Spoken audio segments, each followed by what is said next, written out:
A Saga of the Pacific War. Chapter 1. The Code of the Kamikaze. Rain, rot, and radios. The air on the island of Tinian was a living, breathing thing, a malevolent entity composed of equal parts heat, rot, and the pervasive stink of diesel fuel. Lieutenant Commander Frank Sullivan, a man whose skin had forgotten the color white and now resided in a perpetual state of sun-blasted bronze, didn't notice the smell anymore. He only registered the heat that made his khaki uniform stick to him like wet paper. His current post was a squat, concrete bunker, a repurposed Japanese command center the Seabees had gutted, rewired, and soundproofed to the point of being a sensory deprivation chamber. Outside, the great B-29 superfortress fleet, the silver wings of American industrial might, lined the runways of Northfield, ready to rain fire on the Japanese home islands. Inside, however, Sully dealt with something far more volatile than high explosives: language. "Repeat, Lieutenant," Sully said, his voice a low, gravelly rasp, amplified slightly by the crude PA system that connected their bunker to the nearby main base communications hut. Lieutenant Clara Vance, a linguist plucked from a promising career at the University of Chicago and currently the only woman within 300 miles not serving as a nurse, cleared her throat.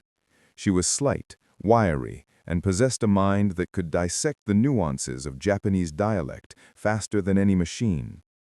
She sat hunched over a heavy teletype machine, its keys clacking out a nervous, urgent rhythm.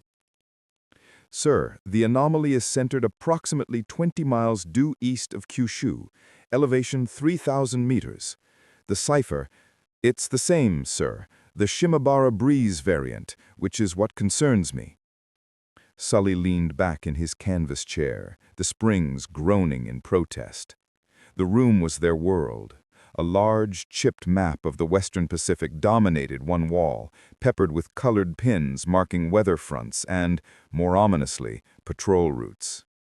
Two complex radio receivers hummed constantly, emitting a continuous cascade of static and garbled Japanese transmissions. The Shimabara breeze wasn't a military code. It was a weather code.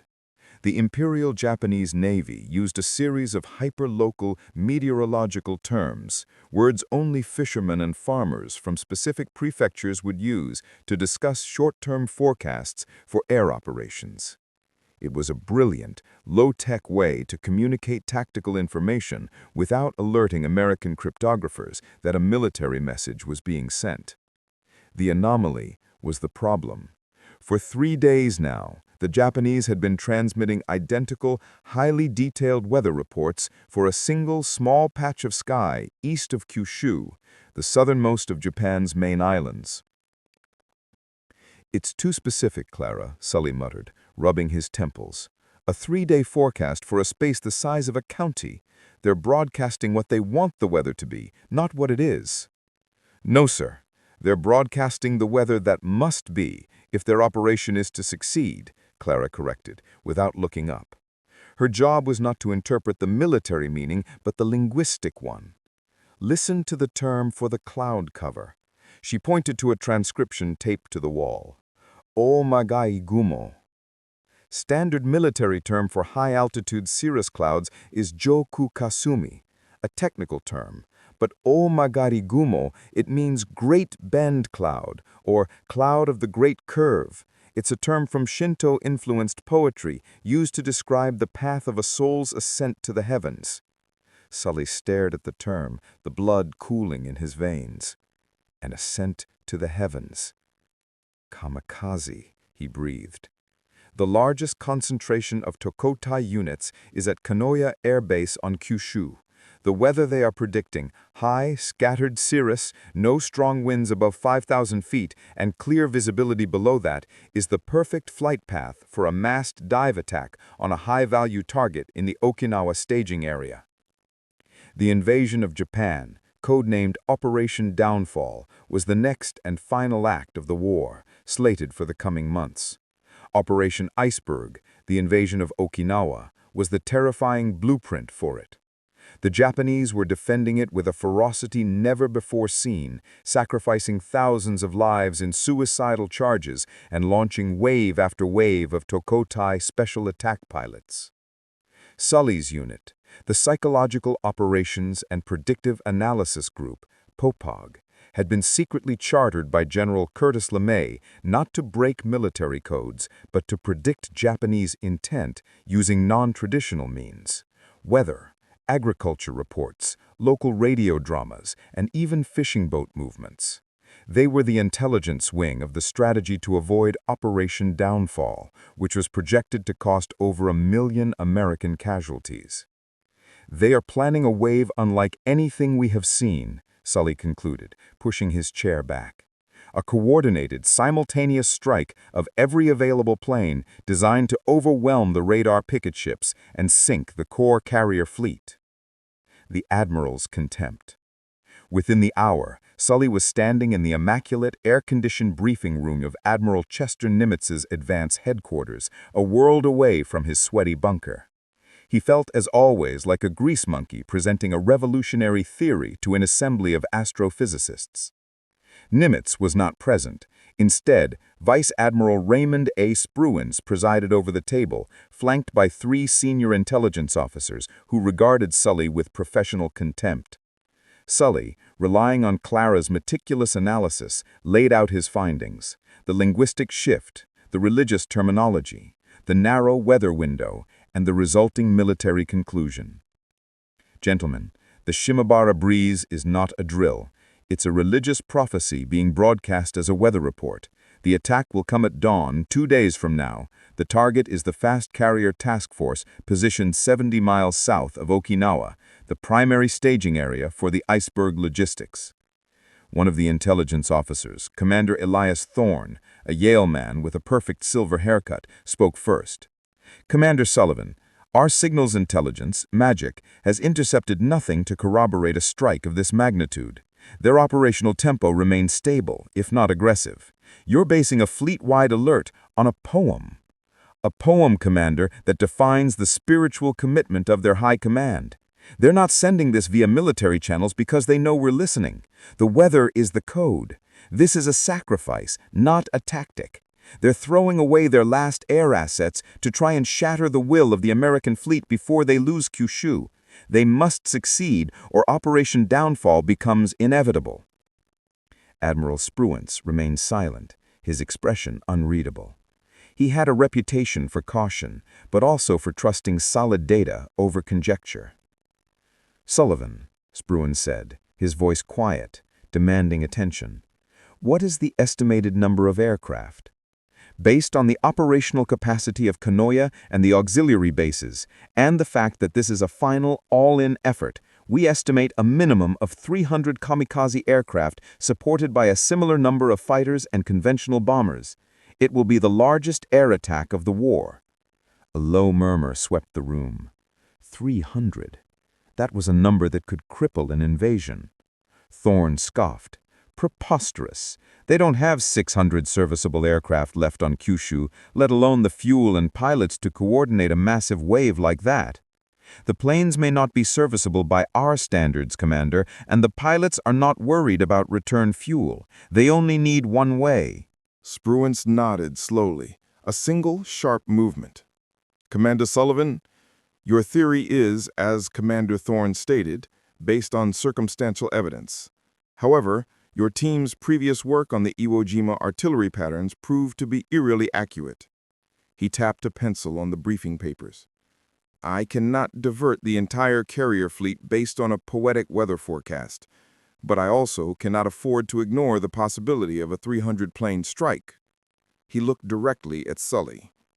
"I will authorize a picket line adjustment. The northernmost carrier task group will be moved 20 miles east of their current position.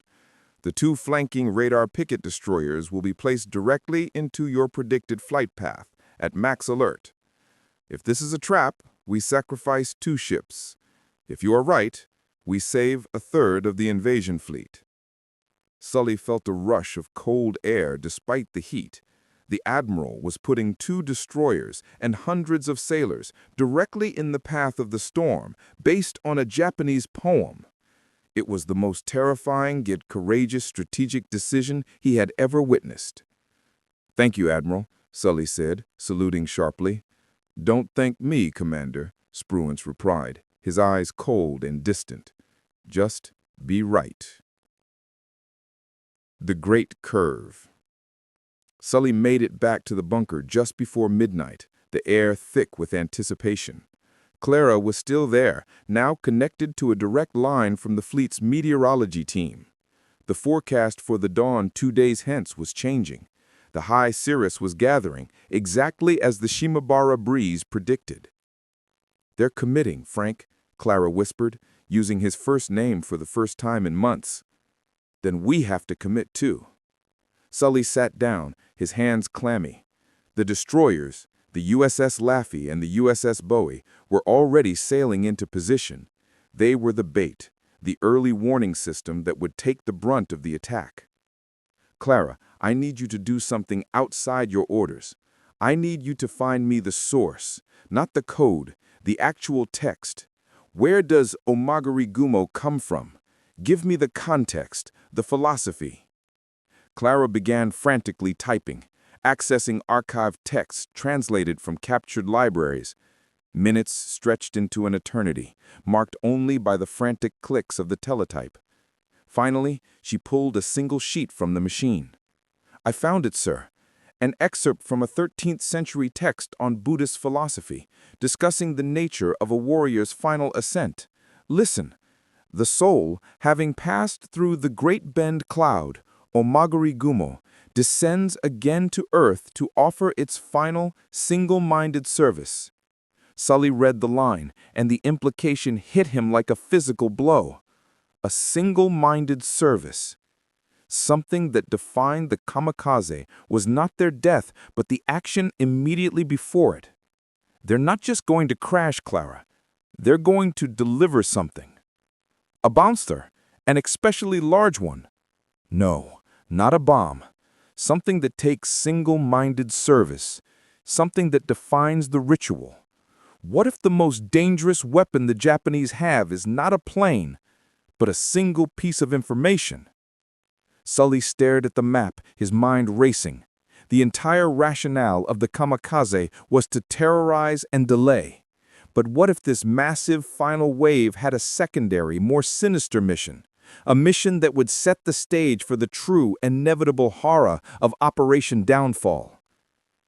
"They're not just trying to sink our ships," Sully whispered, pointing to the 2 destroyers sailing towards their doom.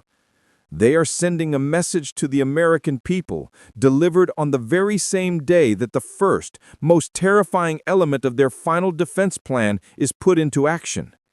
It's a message of ultimate, unbreakable resolve." He knew what the message was. The intelligence was there, hidden in plain sight, not in a code book, but in a spiritual text. And if he was right, the 2 destroyers were sailing toward more than a massive air raid.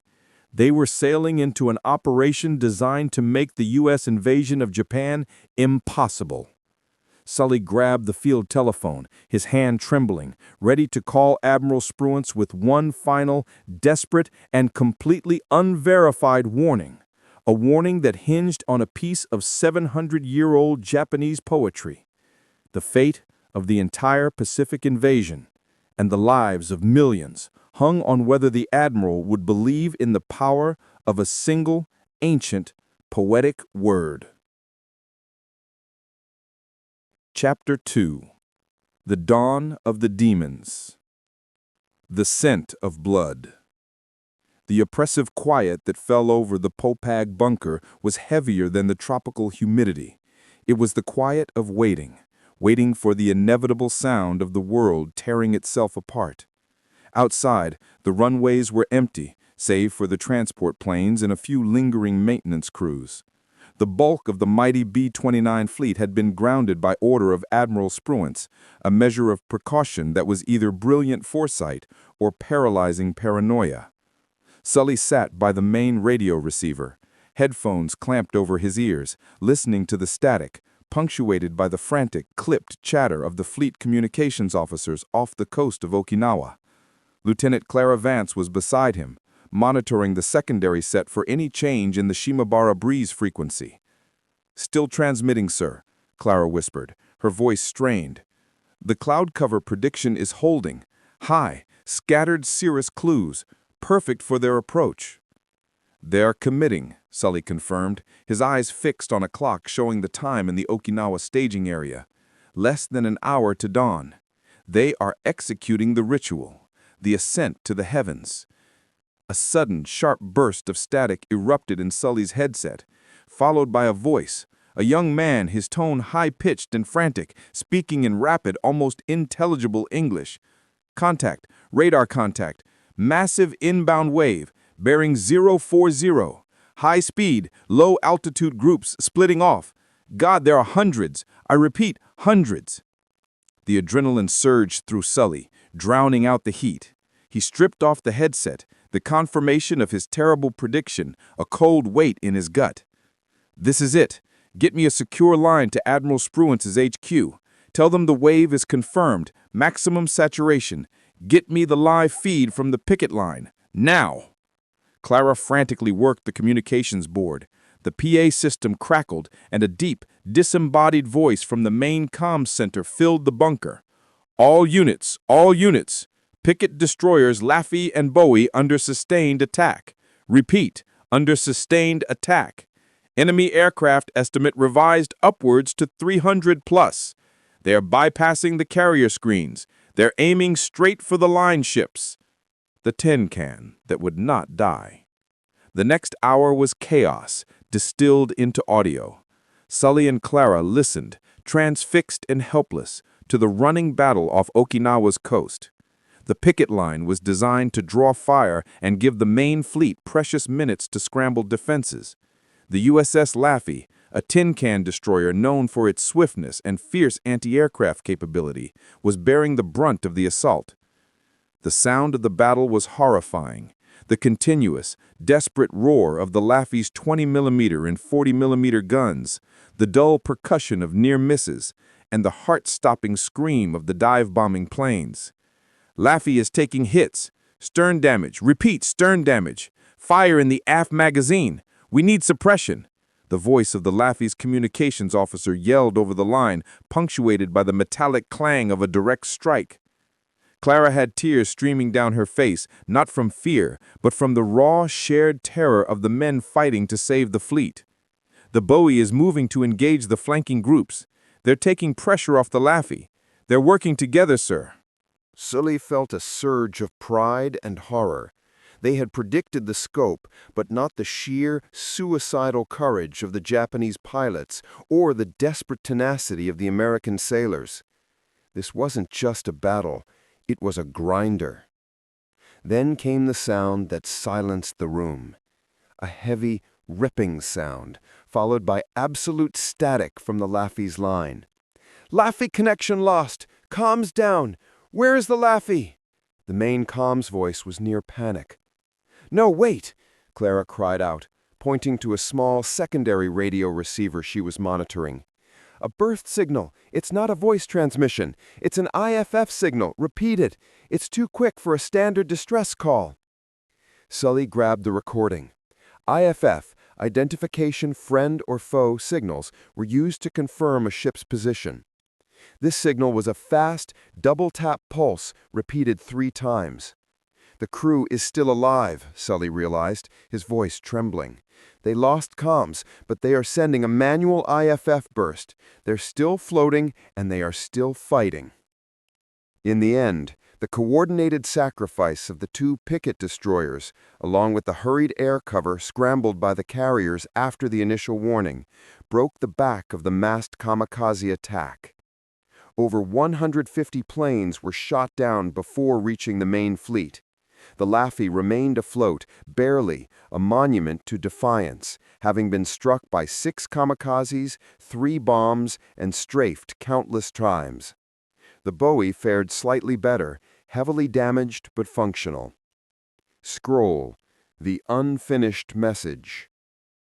The tactical victory was palpable. The fleet was safe. But Sully knew he was missing something. He returned to the bunker and slammed his hand down on the transcription of the Shimabara breeze code. Why, Clara? Why was the first wave aimed at the Laffy and the Bowie? They knew those were the picket ships. If the goal was to cripple the invasion, they should have hit the carriers directly. Perhaps they ran out of gas, sir. They were low-tech aircraft.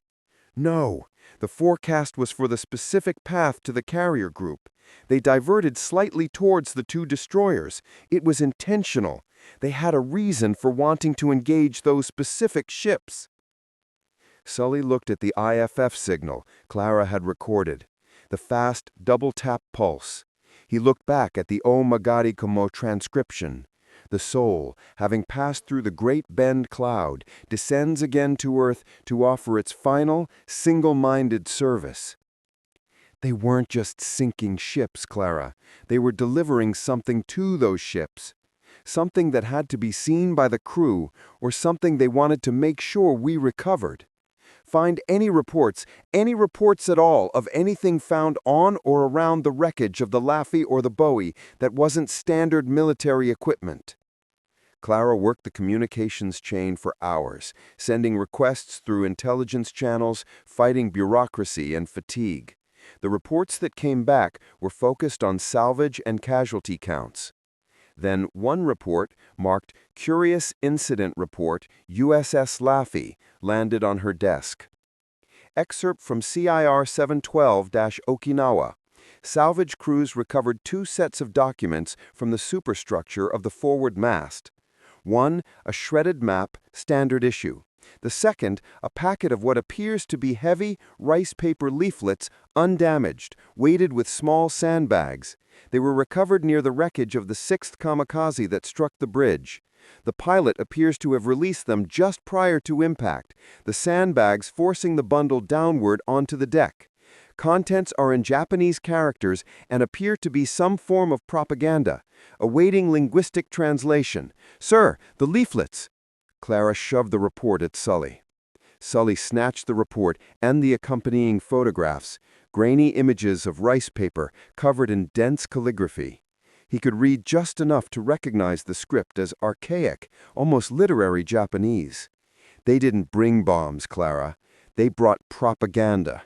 The single-minded service was the delivery of this message. Deathly symbol, the doctrine of human shields. Sully rushed the leaflets, now recovered and photographed, to the linguistic team for urgent translation. The result was not a victory message, nor a surrender offer. It was far more disturbing. The documents were a philosophical manifesto, framed in ancient rhetoric, but detailing a terrifying modern doctrine. The key translated passages, which Sully highlighted in red, were Ichioku Gyokusai, 100 million shattered jewels. Every man, woman, and child of the Japanese race is a priceless jewel. To preserve the honor of the race, every jewel will shatter before surrender. Our soil will be sanctified by this final, total sacrifice. The bamboo shield, Operation Ketsu-Go. The enemy will find no empty beach, no surrendered town. They will fight 20 million warriors, trained with the spear, the mine, and the spirit of self-destruction. The enemy must choose between their victory and the total extinction of a race. This is the ultimate defense. The cost. For every American invader who lands upon our shores, there will be the life of an unarmed child in payment. The true cost of victory will be measured not in miles gained, but in the revulsion of the enemy's own conscience. Sully felt physically ill as he read the translation. This was the true message of the Kamikaze wave. The Japanese military was willing to turn the entire civilian population, 28 million people, including children and the elderly, into a massive, fanatical human shield. This was the core of Operation Ketsu-Go, the Operation Decisive, the planned defense against Operation Downfall. They want us to know, Clara, Sully said, crumpling the paper in his fist. They chose the 2 destroyers to ensure we'd recover the message. They're telling us in advance that if we invade, the casualty count won't be in the millions, it will be in the tens of millions, including the entire civilian population. They're betting that American political will can't handle the massacre of 28 million civilians. Clara stared at the documents, her linguistic expertise failing her for the first time. The cold logic of the plan was devastating. The Kamikaze had not failed. They had successfully delivered the most dangerous weapon of the war, the psychological cost of victory. Sully knew instantly that Operation Downfall, the invasion of Japan, was not just risky, but morally and logistically impossible.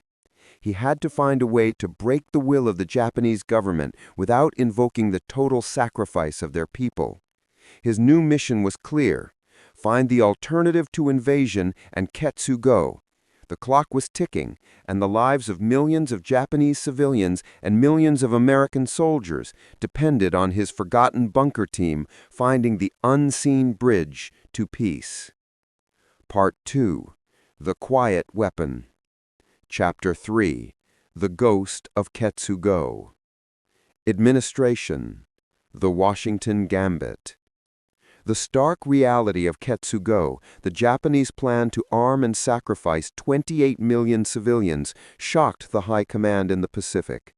Commander Sully, along with Lieutenant Vance and the entire POPAG team, was immediately flown to Washington, D.C., the rice paper leaflets clutched in a briefcase, to brief the newly empowered policymakers.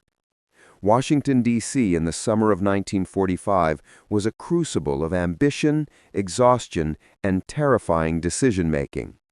Sully, stripped of his jungle tan and back in a crisp but uncomfortable dress uniform, felt utterly alien in the polished halls of the War Department. "Gentlemen, you have confirmed the worst possible scenario," stated Secretary of War Henry Stimson, his face etched with weary resolve.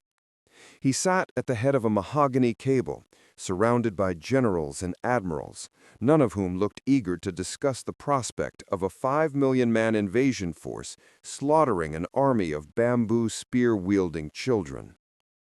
Sully, supported by Clara, who stood silently beside him, laid out the intelligence.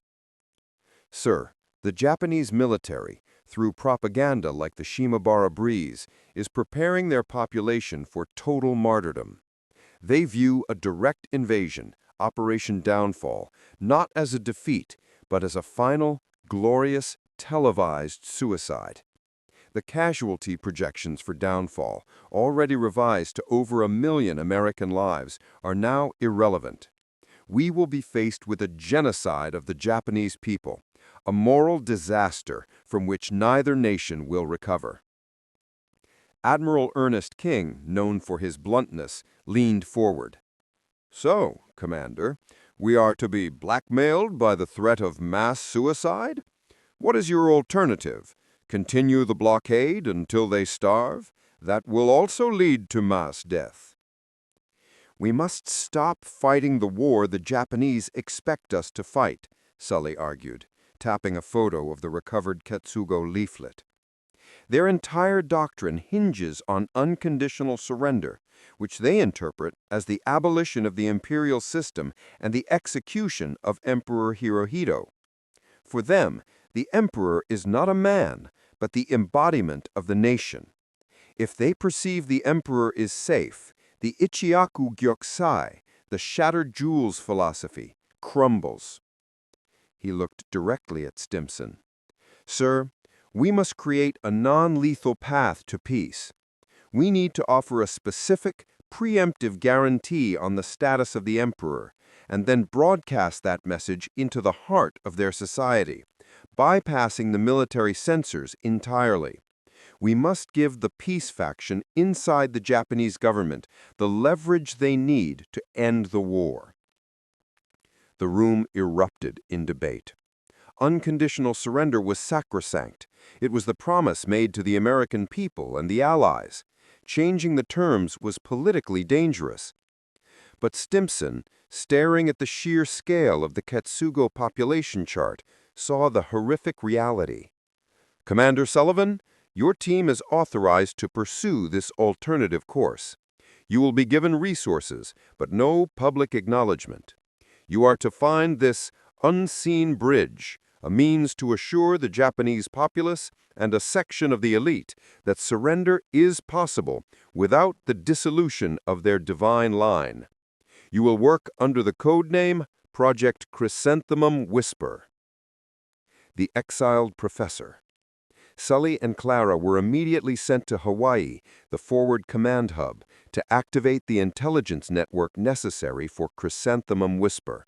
Their first target, Dr. Kenji Ito. Dr. Ito was a man caught between two worlds, a renowned professor of Japanese history and Shinto philosophy at Columbia University before the war. He was interned on the mainland after Pearl Harbor. Now he was housed in a secured cottage on Oahu, consulting for naval intelligence, a man who deeply loved his homeland but hated its militarist regime. Sully and Clara found him in a small, sparse room surrounded by scrolls and books, smoking a foul-smelling pipe.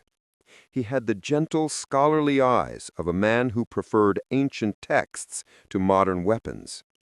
"Dr. Ito," Sully began, "we need you to help us dismantle Ketsu-Go. We need a psychological weapon that will pierce the veil of military propaganda and convince the Japanese people that surrender is the honorable choice." Ito regarded Sully with a mixture of weariness and skepticism. "Commander, you seek to win with poetry what you could not win with fire. The heart of the Japanese person is not reached through simple logic. It is reached through context and honor." Ito explained that for the military to accept defeat, they needed a scapegoat. For the people to accept defeat, they needed a guarantee. The common thread was the emperor. The militarists have seized control of the radio and the newsprint. They censor every word, ensuring the populace only hears the call for glorious suicide. However, they are careless with their culture. They still allow radio dramas and broadcasts of traditional music, the solace of the civilian population. These broadcasts are often recorded weeks in advance and are lightly reviewed by the censors, who only listen for political statements.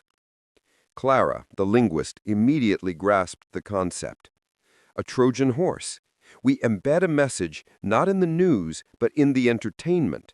We create a code based on traditional poetic and musical forms that will be immediately recognizable to the educated elite and culturally aware commoners, but appear as harmless historical reference to the military censor. "Exactly," Ito smiled faintly. "The Chrysanthemum Whisper will be a sequence of ancient words, references to imperial mythology, and certain traditional musical motifs that, when combined, signal a single truth. The emperor desires peace, and his divine line is secured by the Americans. No single word is subversive, but the sequence, the context, is everything." The invisible ink of sound. The next phase was a race against time. The POPAG bunker was rechristened the Psychological Operations Studio. Under Ito's guidance, Clara and Sully began constructing the perfect message. They focused on traditional gagaku, imperial court music, and short historical radio dramas based on the Edo period. The code. Ito selected 3 key phrases. 1. Kuniga Kake, the great land's bow, symbolizing the imperial line. 2. Tsubaki no Hana, the camellia flower, symbolizing death before dishonor, but also rebirth. And 3. Mizuwa Fukaki, the waters are deep, a classical reference meaning wisdom prevails. The transmission. They worked with American propaganda broadcasters in San Francisco to create new musical tracks and short radio scripts. They inserted the 3 key phrases in specific orders linked to certain notes or melodic shifts in the music, which, according to Ito, would resonate deep in the Japanese cultural psyche. "We are not telling them to surrender, Commander. We are planting the idea that the emperor is already thinking of peace. We are providing the civilian population and the peace faction with the moral certainty that they are not betraying the nation, but fulfilling its deepest wish. The first broadcasts were subtle, transmitted from high-powered shortwave radios across the Pacific, masquerading as entertainment hour reruns. Weeks passed with no discernible effect. The military communiques captured by magic remained defiant. The official propaganda still screamed Ketsu-Go. Sully was losing hope. "It's not working, Doctor. They're not listening." Ito remained calm. "A seed does not sprout in a day, Commander, and the peace faction cannot move until they have a catastrophic, undeniable reason to do so. They need a signal that their military is definitively defeated, and the Emperor needs proof that his people are suffering beyond endurance. We are softening the ground, but General LeMay's fire is the necessary rain." Sully felt a chill. The psychological operation was now intrinsically linked to the horrific reality of the continuous devastating American air raids on Japanese cities, the very destruction they were trying to prevent. They were not just fighting a war, they were orchestrating a political and cultural breakdown, using the full spectrum of U.S. power, from the ancient wisdom of a disgraced professor to the overwhelming might of the B-29 fleet. And they had no idea if their chrysanthemum whisper was being heard by the one person who mattered most of all.